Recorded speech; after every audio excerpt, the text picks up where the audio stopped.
वो समय था जब न दिन था न रात, न पृथ्वी थी न आकाश, केवल जल ही जल था, अनंत, असीम और मौन।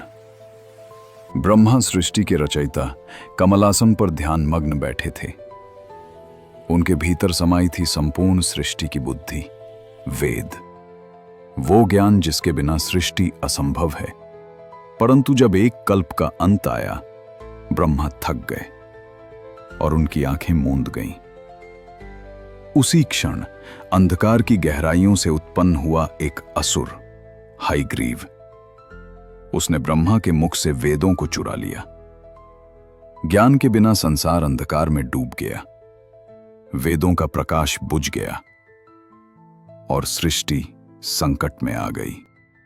धरा पर उस समय राज्य करते थे राजा सत्यव्रत, धर्मप्रिय, ज्ञानी और भक्त। हर सुबह वे नदी में स्नान करते और सूर्य को अर्घ्य देते।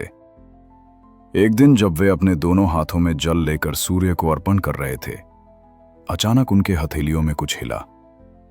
उन्होंने देखा, एक छोटी सी सुनहरी मछली उनकी अंजलि में थी। राजा मुस्कुराए। छोटी मछली, तुम यहां कैसे आ गई? ये नदी तुम्हारे लिए बहुत विशाल है, कोई बड़ी मछली तुम्हें खा जाएगी।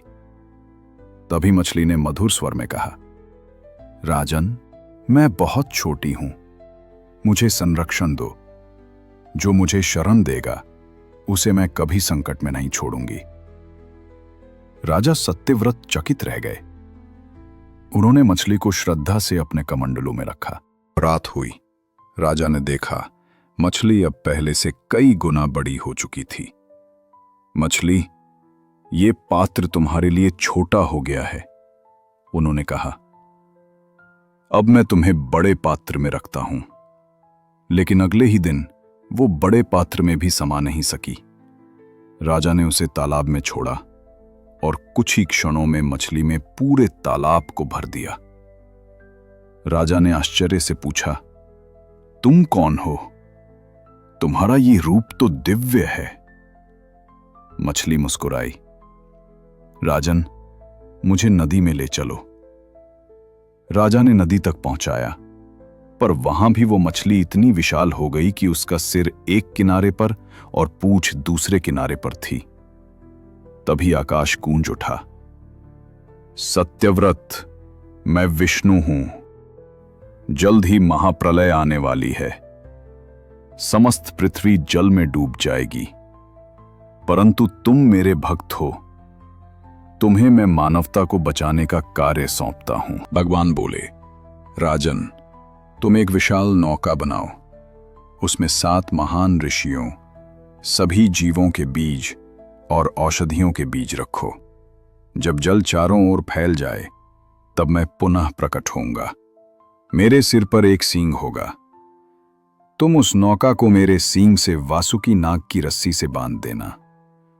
मैं तुम्हें सुरक्षित नए युग तक ले जाऊंगा। राजा ने आदेश का पालन किया। नौका तैयार हुई। ऋषियों को बुलाया गया। वेदों के मंत्रों से आकाश गूंज उठा। फिर काले बादल उमड़ पड़े, बिजलियां कड़कने लगीं, धरती कांप उठी, पहाड़ पानी में डूबने लगे और एक दिन पूरा संसार जल में विलीन हो गया। केवल वो नौका लहरों पर तैर रही थी। अंदर ऋषि बैठे वेदों का जप कर रहे थे और राजा सत्यव्रत ध्यान में मग्न थे। तभी समुद्र का जल चीरता हुआ एक दिव्य प्रकाश दिखाई दिया। वो था भगवान विष्णु का मत्स्य अवतार। उनका रूप दिव्य था। सुनहरे शल्क बिजली की तरह चमक रहे थे, नेत्र सूर्य के समान तेजस्वी थे और उनके सिर पर था एक अद्भुत सींग।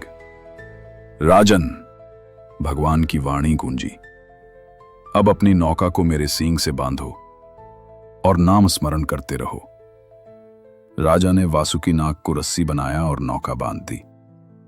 फिर भगवान मत्स्य ने उस नौका को महासागर की गहराइयों में ले जाना शुरू किया। लहरें आकाश छू रही थीं, वज्रपात हो रहा थे पर राजा और ऋषि मंत्रोच्चारण में लीन थे। भगवान बोले, जब संसार डूबता है तब भी सत्य नहीं डूबता। मैं वो सत्य हूं जो सृष्टि को संभाले रखता है। फिर भगवान बोले, राजन, असुर हयग्रीव ने वेदों को छिपा रखा है। वो गहराई में अंधकार के तल में बैठा है। यदि वेद ना लौटे तो नई सृष्टि असंभव है। अब समय आ गया है उसे नष्ट करने का। इतना कहकर भगवान मत्स्य महासागर की गहराइयों में उतर गए।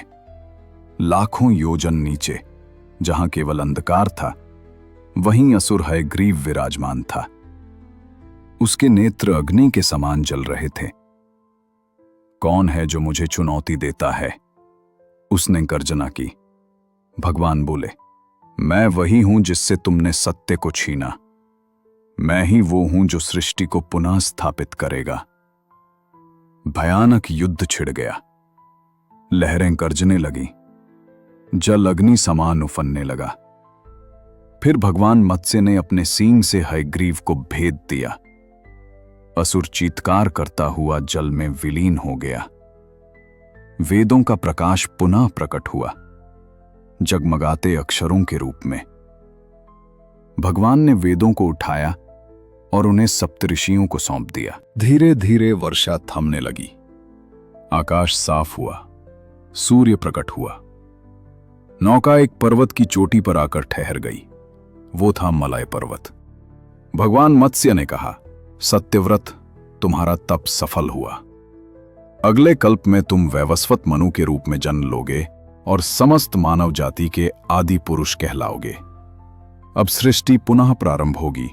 वेदों का प्रकाश पुनः फैलेगा। राजा और ऋषियों ने भगवान के समक्ष प्रणाम किया। भगवान मुस्कुराए और लहरों में विलीन हो गए। समुद्र शांत हो गया। धरती पर फिर से जीवन का आरंभ हुआ।